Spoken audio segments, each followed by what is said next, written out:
진실하게 하소서. 내 구주 예수여, 나 구주 위에 살리라. 내 기쁨 한량 없으리. 내 갈 길 인도하소서. 내 구주 예수여, 날 구원하신 예수를 일평생 의지하오니 날 영접하여 주소서.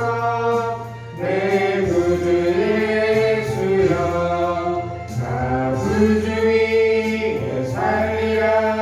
내 기쁨 한량 없으리. 내 갈 길 인도하소서.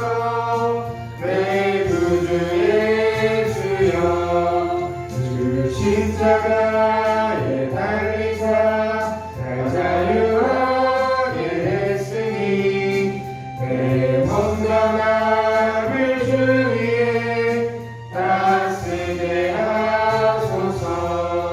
나 구주 위에 살리라. 내 기쁨 한량 없으리. 내 갈 길 인도하소서. 내 구주 예수여.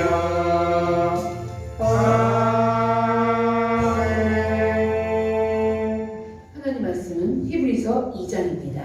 신약성경 히브리서 2장 11절부터 18절 말씀입니다. 신약성경 354페이지입니다. 히브리서 2장 11절부터 18절 말씀을 한 절씩 교독하겠습니다. 신약성경 354페이지입니다. 히브리서 2장 11절 말씀을 제가 먼저 봉독합니다. 거룩하게 하시는 이와 거룩하게 함을 입은 자들이 다 한 근원에서 난지라.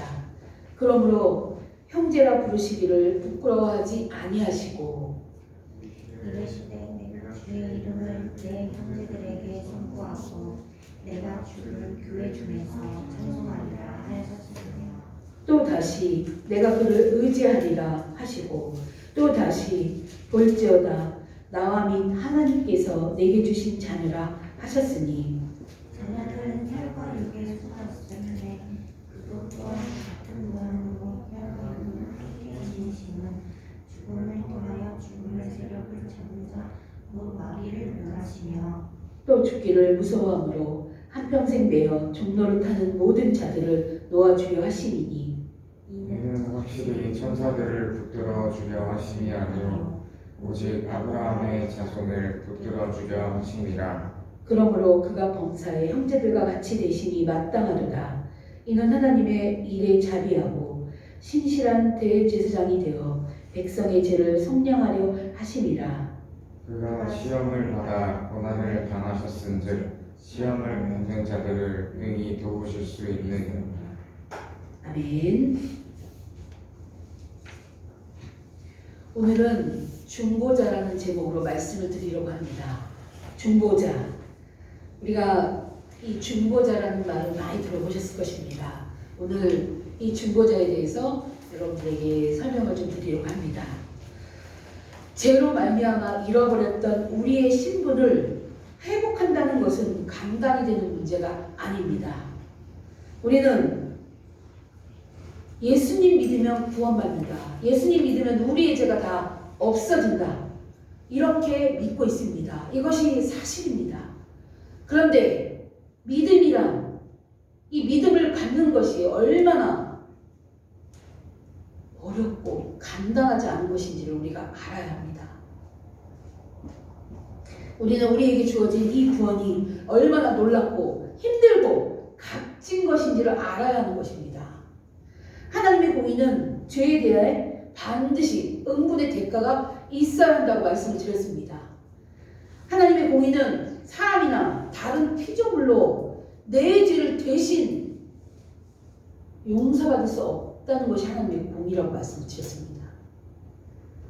우리가 죄로 인한 이 형벌을 피하고 하나님의 은혜를 잊기 위해서는 누군가가 분명히 필요합니다.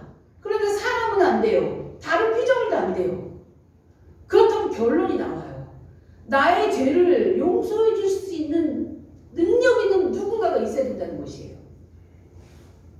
나의 죄를 나 스스로도 아무리 의로운 일을, 선한 일을 해도 용서가 안 되고, 또 나 대신 누군가가, 사람은, 죄인인 사람은 나 대신 내 죄를 대신 용서해 줄 수가 없어요. 다른 피조물도 어떤 누구도 안 돼요. 천사도 안 돼요. 그런데 내 죄를 용서해 줄 능력 있는 누군가가 있어야 된다는 게 답이 나와요. 이것을 중보자라고 우리는 부릅니다. 중보자. 나 대신, 나 스스로는 내 죄를 용서할 수 없는데, 그러면 누군가가 내 죄를 용서해 줄 수 있는 누군가가, 능력자가 있어야 돼요. 다른 사람도 안 되고 피조물도 안 되는. 그런데 내 죄를 용서를 받아야 되는데 이 죄를 대신 짊어줄 중보자가 필요하다는 얘기예요. 그래서 이것을 중보자라고 우리는 말합니다. 그러면 첫 번째로 중보자가 무엇인지를 말씀드리겠습니다. 나 대신 죄짐을 짊어질 사람이 중보자인데, 이것을 성경적인 원어로 해서 여러분들에게 설명을 드립니다. 첫 번째로 헬라어에서는 중보자를 메시테스라는 단어를 쓰는데, 이 메시테스라는 말은 중앙이라는 말에서 유래가 됐어요. 이 메시테스라는 이 뜻은 중개자 또는 중재자, 그런 것을 얘기해요. 중개자, 중재자. 우리 성경에서는, 기독교에서는 중보자라고 표현을 합니다. 이 성경에서 이 중보자는 하나님과 사람 사이에 가운데 중재의 역할을 할 때 이 중보자가 필요합니다. 신약성경에서 이 단어가 대표적인 용례로 세 군데에서 이제 대표적으로 쓰였는데, 제가 이 세 군데를 예를 들어서 성경 말씀을 통해서 여러분들에게 말씀을 드리려고 합니다. 갈라디아서 3장 19절부터 20절에 뭐라고 말씀하냐면, 그런즉 율법은 무엇이냐? 범법함으로 더하여진 것이라. 천사들을 통하여 한 중보자의 손으로 베푸신 것인데 약속하신 자손이 오시기까지 있을 것이라. 그 중보자는 한 편만 위한 자가 아니나 하나님은 한 분이시니라. 이렇게 갈라디아에서 이 중보자라는 표현을 썼는데, 여기에서 말하는 중보자는 이 모세를 가리킵니다. 모세. 율법을 모세가, 하나님이 시내산에서 율법을 모세를 통해서 주셨잖아요. 그래서 율법을 가지고 온 모세, 하나님과 인간, 죄인과 중간에서 있는 모세를 말하고 있는 것입니다. 이 갈라디아에서는. 근데 모세는 예수 그리스도를 예표합니다. 예수 그리스도를 미리, 신약에 오실 예수 그리스도를 미리 구약에서 알려준 인물이 모세예요. 율법이 모세를 통해 전달된 것을 중보자의 손으로 천사들을 통해 베풀어진 것이라고 이 갈라디아에서 말씀하고 있는 것입니다. 모세가 하나님과 사람 사이에 중개자의 역할을 의미하고 있는 것이 이 갈라디아에서 말씀입니다. 결국 모세는 예수 그리스도의 그림자예요. 예수 그리스도를 미리 알려주는 자가 모세인 것입니다. 그리고 또 디모데전서 2장 5절에서 또 말씀합니다. 하나님은 한 분이시오. 또 하나님과 사람 사이에 중보자도 한 분이시니 곧 사람이신 그리스도 예수라. 이렇게 갈라디아에서는 모세를 말했고, 디모데전서에서는 중보자 곧 예수 그리스도 이름까지 나옵니다. 여기서 중보자는 우리가 너무 잘 아는 예수 그리스도를 말하고 있는 것입니다. 하나님과 사람 사이에 중개자 역할을 하시는 예수 그리스도를 의미하고 있습니다. 그리고 히브리서에서도 또 여러 곳에서 또 다양한 방식으로 이제 이 중보자의 이제 의미를 말씀해 주셨는데, 히브리서 8장 6절에서는 더 좋은 언약의 중보자라는 말씀이 있고, 또 히브리서 9장 15절에서는 새 언약의 중보자라는 말씀이 있습니다. 여기서는 모두 예수 그리스도를 나타내기 위한 표현들인 것입니다. 결국 모세도 예수 그리스도를 예표하고, 또 신약성경에 쓰여있는 중보자라는 이 단어가 나온 모든 말씀은 예수 그리스도를 나타내는 말씀들입니다. 이 중보자는 하나님과, 이 중보자의 역할은 하나님과 인간, 죄인인 인간 사이, 우리가 죄의 바른 의미는 뭐냐면 하나님과의 관계에서 떨어졌다가 죄의 바른 의미예요. 여러분들이 세상에서 저지르고 있는 그것이 하나님이 말씀하고 있는 죄는 그건 두 번째예요. 우리가 죄인인 이유는 뭐냐면 하나님과의 딱 붙어있던 우리가 하나님과 딱 떨어진 게 그래서 우리는 죄인이라고 말하고 있어요. 인간이 죄를 선택했기 때문에 하나님과의 딱 떨어졌다. 그래서 우리는 인간은 죄인이다. 이런 표현이 첫 번째 죄인의 의미예요. 그리고 두 번째 죄인은 우리가 이 세상 살면서 짓고 있는 그 죄들, 그것을 죄인의 두 가지 의미예요. 이렇게 우리는 하나님과의 관계가 떨어진 우리는 절대로 하나님과 다시 붙을 수가 없어요. 그래서 중개자가 필요한 거예요. 여기서 첫 번째 단어, 아까 제가 말씀드린 그 단어, 메시테스라는 이 단어가 하나님과 떨어진 우리를 가운데서 우리를 붙이기 위한 중개자 역할이 예수 그리스도라는 말씀입니다. 그리고 또 성경에서 두 번째 이 중보자의 의미가 또 있어요. 이 두 번째 이 의미는 헬라어로 파라클레토스라고 말을 합니다. 파라클레토스. 이 의미는 보혜사. 여러분 많이 들어보셨죠? 보혜사, 성령. 보혜사라는 의미의 이 또 중보자라는 역할이 들어있습니다. 이 파라클레토스는 원래 돕는 자라는 뜻이에요. 돕는 자. 돕는 자를 성경에서는 보혜사라고 번역을 해서 우리가 한글만 우리 성경에서는 보혜사 성령, 돕는 자 성령 이렇게 쓴 것이에요. 그래서 이걸 풀어보면 돕는 자라는 뜻입니다. 이 돕는 자는 또 중재자, 변호사 이런 의미가 들어있어요. 법정에서 피고인을 변호하기 위해서 이 페라클레토스라는 단어를 씁니다. 이 변호사, 이 사람이 죄가 없다는 것을 증명해주는 변호사 이런 의미예요. 이 페라클레토스는. 그래서 우리가 보혜사 성령이라고 할 때 바로 이런 것을 의미하는 거예요. 하나님 앞에 우리를 변호해주는 사람, 변호해주는 분, 우리를 돕는 분, 성령님. 이 성령님이 누구예요? 예수님의 영이잖아요. 하나님이십니다. 구약 성경에서 이 보혜사, 이 성령이라는 이 단어는, 보혜사라는 이 단어는 주로 제사장들을 말할 때 쓰였어요.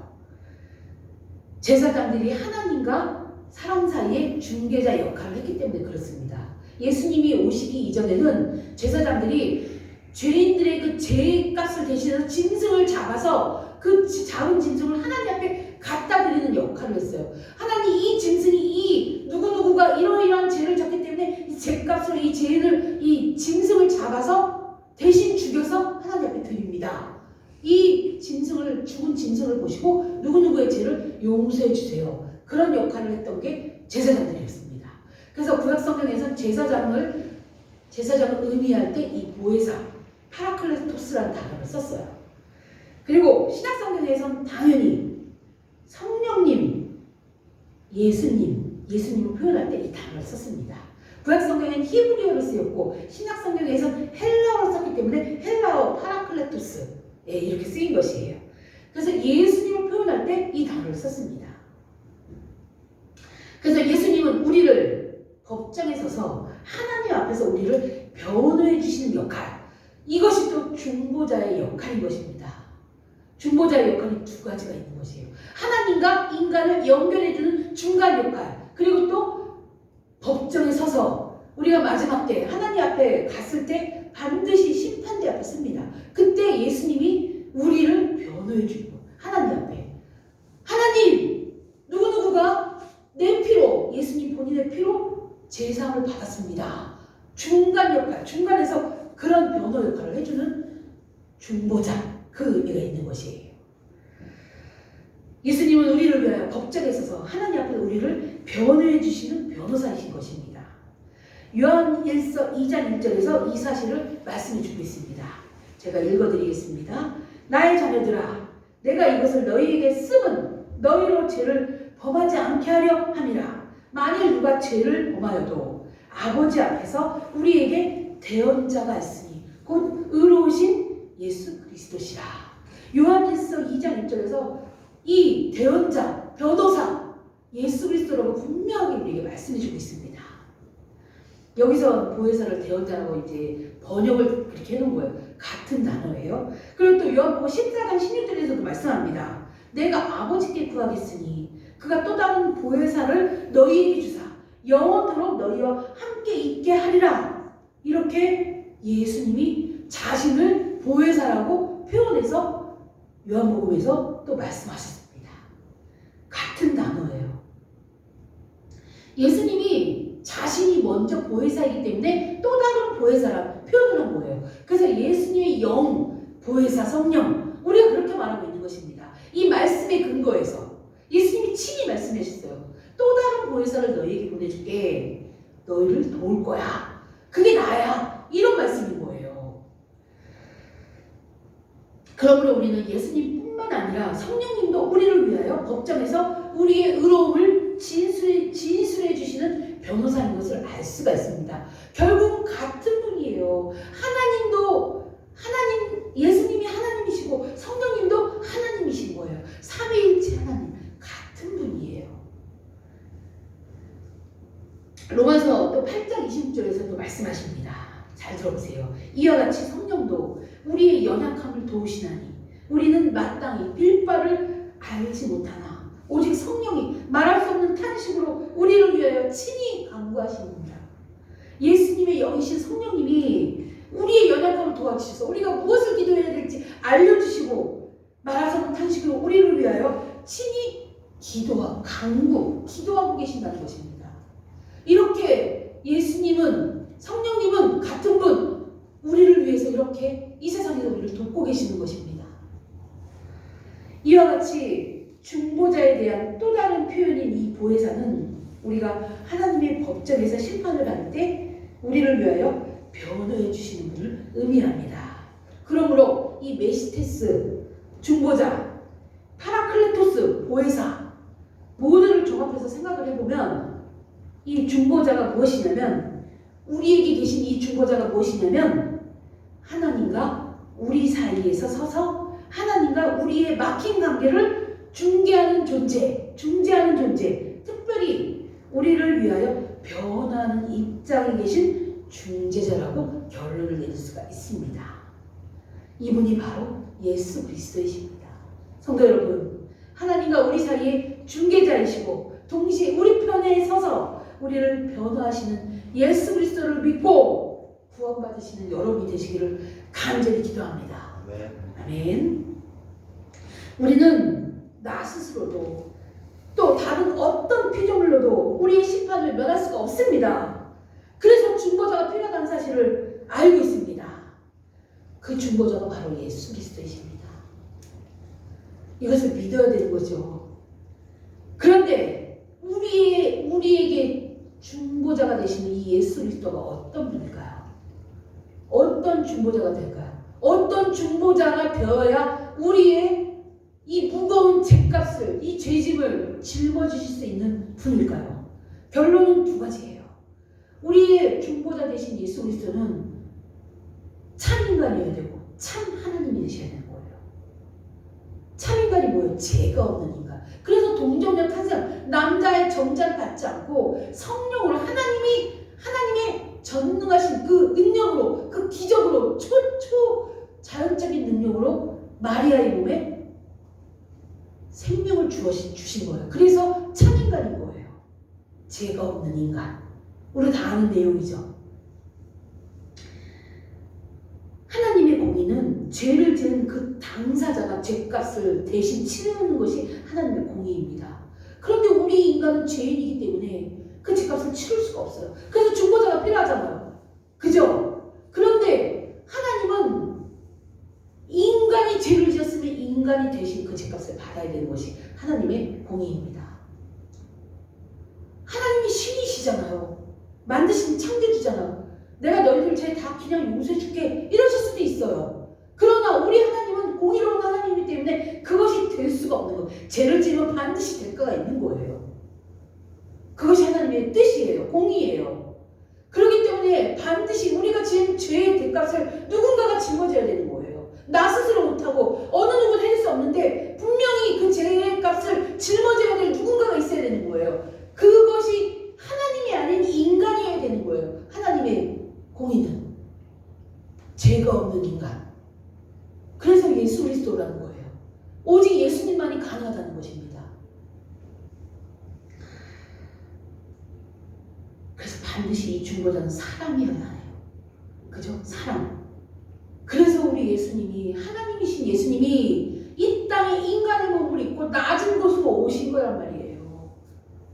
인간만이 그 사람의 죄를 대신해서 인간만이 형벌을 받을 수밖에 없기 때문에 사람이 되셔서 이 땅에 오신 거예요. 진짜 사람, 죄가 없는 진짜 우리랑 똑같은 사람이 되어야 하셨다는 것이에요. 누구든지 죄인인 사람으로 다른 사람을 위해 가르칠 수가 없어요. 그래서 죄가 없는 의로운 참 인간이 필요한 것이었습니다. 그래서 하나님이신 예수님이 친히 인간의 몸을 입고 이 땅에 의로운 인간으로 오신 거란 말이에요. 그런데 우리가 여기서 또 알아야 할 것이 있어요. 우리 인간의 모습이 어때요? 우리 인간이 참 이거는 의로운 인간, 죄가 없는 인간이 인간들의 죄를 대신해서 십자가에서 죽었어요. 그래서 의로운 죄 없으신 예수님이 십자가에 죽었기 때문에 우리의 모든 죄가 용서될 수 있을까요? 연약한 인간은 지금 예수님이 2000년 전에 오셨어요. 2000년 동안 흐를 동안 어마어마하게 많은 인간들이 어마어마하게 많은 죄를 지었는데 그 죄를 감당할 인간이 세상에 있을까요? 죄가 없을지라도 여러분들이 그걸 알아야 돼요. 인간은 연약해요. 죄가 없을지라도 인간은 모든 인간들의 죄를 짊어질 만큼 만약 예수님이 하나님이 아니셨다면 참 하나님이 아니셨다면 인간으로서 인간들의 그 무거운 죄짐을 대신 지고 이게 대신 인간이 사람이 어마어마하게 무거운 짐에 짓눌려서 먼지가 됐을 수도 있습니다. 무슨 말인지 알겠죠? 무슨 이해인지 이해가 되죠? 이해가 되죠? 예, 여기서 말하고 있는 그것이 제가 말하고 있는 것이 뭐냐면 인간은 연약하단 말이에요. 우리 예수님이 참 하나님이 아니라면 모든 인류의 죄를 대신 지을 수 있는 그런 능력을 가진 분이 아니라면 인류의 죄 용서는 없다는 얘기예요. 그래서 우리 예수님이 참 인간, 참 하나님이 되실 수밖에 없다는 얘기입니다. 지난주에 제가 여러분들에게 말씀드린 그 독일의 개혁주의 신학자였던 우르시누스, 이 사람이 한 얘기가 있어요. 제가 여러분들에게 이 이야기를 또 읽어드릴게요. 들어보세요. 우리의 중보자 대신 예수 그리스도께서 그저 사람에 불과했고 그런 상태로 하나님의 진노의 짐을 스스로 짊어졌다면 그는 그 무게에 눌려 뭉개졌을 것이다.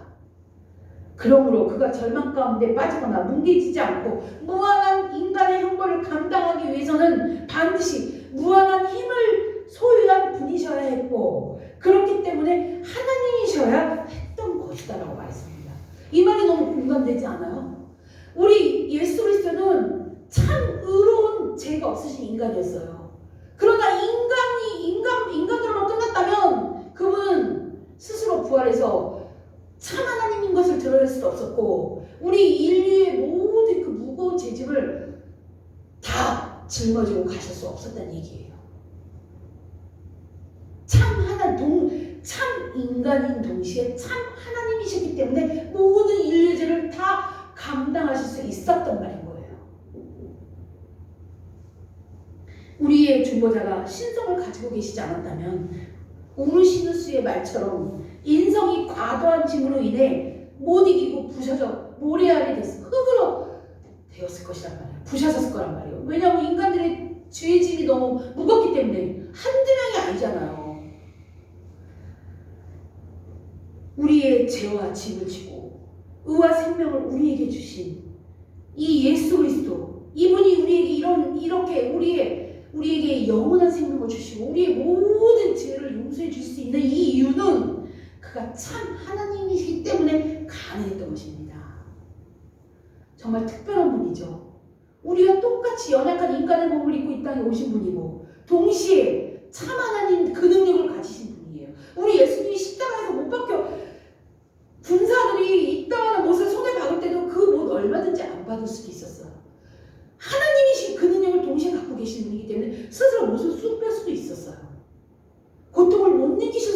못 느끼게 할 수도 있었어요. 왜냐면 참 능력이 하나님이기 때문에. 그러나 우리 예수님은 우리 모든 인류의 죄짐을 다 짊어지시기 위해서 인간이 갖고 있는 그 모든 고통과 예수님이 참 하나님이시고 참 인간이었다는 건 밥을 안 먹으면 배고프고 예수님이 배고프셨다는 이야기가 성경에 여러 번 나옵니다. 그리고 상처가 나면 그 인간이 느끼는 그 고통을 동시에 다 느끼셨어요. 철저하게 완전한 인간이었단 말이에요. 십자가에서 그 피 흘리고 온몸에 물과 우리 인류의 몸이 70%가 물인데 십자가의 그 고통은 피보다 물이 빠져나가서 탈수로 인해서 죽는 형벌이에요. 얼마나 고통스러울지 모릅니다. 차라리 사형을 당해서 단두대에 목이 딱 잘라지는 그 형벌은 차라리 죽기 전까지는 고통스럽지만 딱 죽는 순간이 딱 끝해요. 그러나 십자가의 고통은 서서히 죽음을 앞두는 목이 타들어가서 죽을 것, 갈증에 목말라서 죽는 서서히 죽음을 느끼면서 마지막에 탈진돼서 죽는 형벌이에요. 정말 잔인한, 인류의 존엄성이 전혀 보장되지 않은 아주 잔인한 형벌입니다. 그런 형벌을 인간의 몸을 온전히 다 그 고통을 느끼면서 죽으셨단 말이에요. 참 하나님이신 예수님이. 왜? 인류의 죄를 담당하시기 위해서, 하나님의 공의를 만족시켜드리기 위해서. 하나님의 공의는 인간이 대신 인간의 죄를 받는 것이 하나님의 공의이기 때문에 그 공의를 만족시켜드려야 인류의 죄가 용서받을 수 있으니까. 그걸 아시는 참 하나님이셨던 예수 그리스도가 오롯이 그걸 알기 때문에 인간이 받을 수 있는 그 모든 그 고통을 다 누리고 받으시면서 십자가에서 죽으신 거란 말이에요. 그렇기 때문에 그분의 이 은혜가 엄청 값진 것이란 말을 하는 거예요. 쉽게 얻어진 것이 아니란 말씀을 하는 거예요, 여러분들에게. 그래서 은혜라고 말하는 거예요. 우린 너무 쉽죠. 그렇게 고통받으며 죽으신 그 예수님만 믿으면 구원받아요. 말이 너무 쉬워요. 그러나 그 깊이를 보면 이 예수님의 이 고통이 어떤 고통이고, 하나님이신 분이 친히 인간의 몸을 입고 인간이 받을 고통을 대신 받은 거예요. 우리 예수님이 하늘의 그 영광스러운 보좌를, 그 자리를 박차고 연약한 이 바이러스 하나 때문에 죽고 사는 이런 연약한 인간의 몸으로 친히 오신 거란 말이에요. 동시에 진짜 하나님이셨고, 하나님의 이 세상을 다스리는 창조자 하나님, 전능자 하나님, 그 능력을 동시에 갖고 있으면서 오롯이 인간이 받을 고통을 다 받으셨던 거예요. 이 땅에 살면서 집도 없고 먹을 것도 없어 길거리에 있는 보리이삭을 그거를 드실 만큼 그렇게 가난한 삶을 살다가 결국 십자가에서 죽으신 거란 말이에요. 금나라 뚝딱 얼마든지 할 수 있었어요. 그렇게 하지 않으셨어요. 진짜 인간처럼 사시다가 가신 거예요. 진짜 하나님이신 그분이. 그걸 여러분들이 예수님을 믿으면 그렇게 이 세상에서 그렇게 살다 가신 그분을 믿는다면 우리는 하나님이 우리를, 예수님을 보고 우리를 구원시켜 주는 거예요. 하나님과 멀어졌던 우리를 가운데 예수님을 믿으면 하나님과 다시 우리는 딱 붙어서 하나님의 자녀가 되는 그런 엄청난 축복을 우리에게 주신 거란 말이에요. 우리가 받은 구원이 그거예요. 이것으로 끝나는 것이 아니에요. 죽어서 우리는 반드시 인간은 죽습니다. 언제 죽을지 몰라요. 100살까지 살다 죽을지, 120살까지 살다 죽을지, 아니면 50세에 죽을지, 아니면 60세에 죽을지, 우리는 내일 일을, 당장 이 시간 이후의 일을 몰라요, 우리는. 그러나 한 번은 반드시 죽습니다. 죽고 나면 끝인 것 같지만 절대 끝이 아니에요. 여러분들이 이걸 알아야 돼요. 끝이 아닙니다. 이 땅에서 길게 살아야 120년 사는데 하나님 나라 가면 영원히 살아요.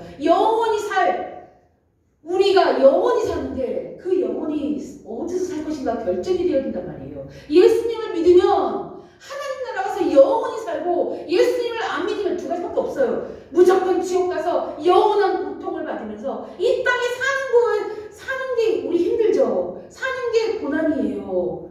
삶이 힘들어요. 사실은 이 힘든 삶, 이게 비교할 수 없이 어마어마한 고통